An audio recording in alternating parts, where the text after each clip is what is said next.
This is kind of a video where I want to talk about an action figure that's not Star Wars related and just the figure, not the line. And this was, oh, sorry about my squeaky chair. This is Iceman from the X-Men line, released in 1992, and it holds a lot of memories for me. And I was going to have it here and prop it up next to me and show you guys, but I'll have to show pictures because I know I put it in a box when I moved about a year ago. I know it's in my closet. I know it's boxed up, and I couldn't find it. I dug through like 10 boxes, couldn't find it. Ain't that how it goes? When you want something, you can't ever find it. But why does this figure hold so much memory? You know, you can take one of my vintage Star Wars figures, like a Han Hoth, and I can look at it, and it just floods my memory bank with, you know, playing at my grandmother's house on her carpet, at her house laying on the floor playing with my Star Wars men, or me and my brother playing Star Wars. When I see Obi-Wan Kenobi, I can remember it ends there, my brother buying it. Speeder bike. I can remember going to Toys R Us with my dad to buy the speeder bike when I was really out of Star Wars by then, but Toys R Us was new in town. They didn't really go there much, so I was like, hey, if I'm there, I'm buying something. I remember walking into KB Toys, seeing Power of the Force figures. But this X-Men came out at a time when I was starting to get back into action figures. I was, you know, there's a time, a period of your life when you're when you're done with school, and it's before you enter the work. I didn't go to college, of course, so it's before I enter the work field. Well, maybe some part-time work, but I was still living at home. So, you know, I had this money to burn more than I do any other time in my life, probably. You know, bills. I think I had a car payment, maybe some insurance or something. But, you know, you didn't have kids and mortgages and all the stuff that you have as an adult, or a lot of stuff you have as an adult.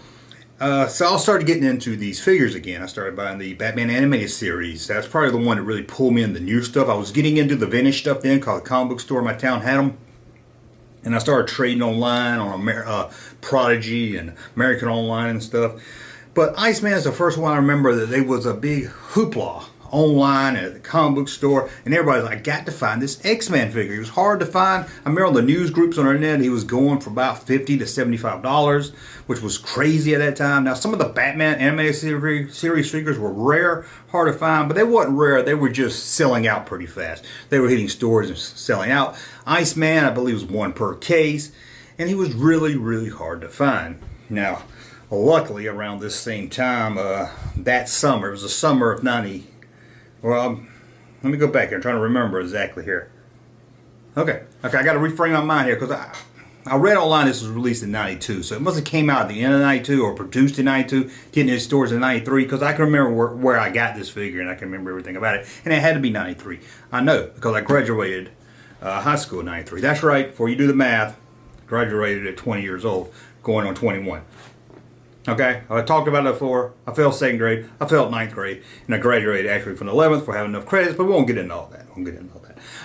So that summer, I started working at Toys R Us as a summer job, and I had my part-time money. And I can remember I did it, opening cases in the back room, or going getting the cases out the back, take them to fill up the X-Men section or the Batman section, and that Iceman in that case. It was one per case. And I can remember we'd get maybe 2 cases in, or 1 case, usually 1 case. And I can remember seeing that Iceman when I first, like my first day or 2 on the job. I was like, oh my God, Iceman. Now they had a policy that if you took any case out the back and took a figure or anything out of that case, not just figure being toy, out of the case, you had to put all the case on the shelf. If everything in that case wouldn't fit on the peg or on the shelf, then you have to box it all up and take it back to the stock room again. You couldn't have broken cases, they call it, in the back. So I was like, oh, I can't put these X-Men out. So I took an X-Men off the wall that was normally on the wall, swapped the Iceman out, and put mine in. I know you people say, oh, there is the employee. That's why we couldn't find an Iceman, because of people like Junkman working at Toys R Us. That's true.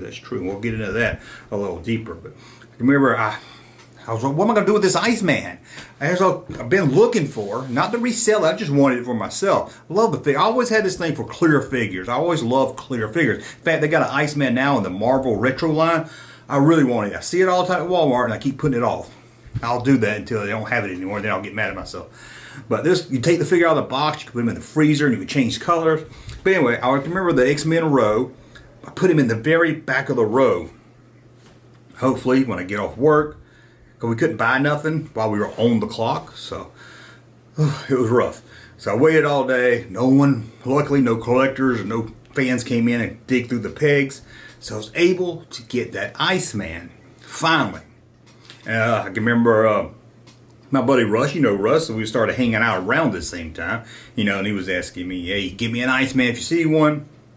And then other guys from the comic book store and other places were like, I heard you're the hookup for Iceman. I heard you can get us Iceman. I mean, it was kind of like people, hey man, I got an inside guy at Toys R Us. He can get us an Iceman. He can get us whatever we want. And then the shipments of these X-Men figures would come in. I would find myself taking a figure off the peg, switching out with Iceman, and in the back I would have a whole case of nothing but Iceman. I know, it's wrong now thinking about it. But whenever I was working, if I saw somebody looking through the X-Men and stuff like that, I would always say, you looking for Iceman? And I wouldn't charge. I'd be like, I got one in the back. I'll go grab it for you. I can remember a couple of people I didn't even know came in doing that. I can remember a friend of a friend came in, and he was like, man, I'm looking for the Iceman. Where is Iceman? I was like, I'll go get you one. I got him back here. So looking back, I was like, I should have put them on the shelf. I probably hurt some people's chances of finding it. I mean, it was Toys R Us, Toys R Us, Kmart, and you really weren't going to find it anywhere else because Toys R Us place got so many shipments in. But there I was the hookup for the Iceman. And I don't know, looking back at that figure now, I have such fond memories of that figure. It just sets me back to that time looking at it. Like I said, there's some other fond memory toys of the 90s. I really don't hold a lot of that 90s stuff with, don't get the memory banks running like some of the other figures, like the figures from the 80s and everything. But this one really does. It reminds me of working at Toys R Us. So I only lasted a couple of months before they fired me. I don't know. I guess because I was always hanging around the toy aisle. I remember they said I was always talking to customers too long or talking to friends. They said I was talking to friends. That's because if I saw anybody looking at the toys and they look like a collector, I would sit over and talk to them for about 15 minutes or something. And they put me on the register. I said, do not put me on the register. I can't count. Don't put me on the register. I'm not doing math in my head, And I would always come up short or over. Most of the time short. And they would get very upset if my cash register came up short. Now, so I told you not to put me on this thing. And whenever I came up over, one time I was over $150 over, they didn't care at all. They didn't say nothing about that. They should have gave me the $150 over. But anyway, I only lasted a couple of months there.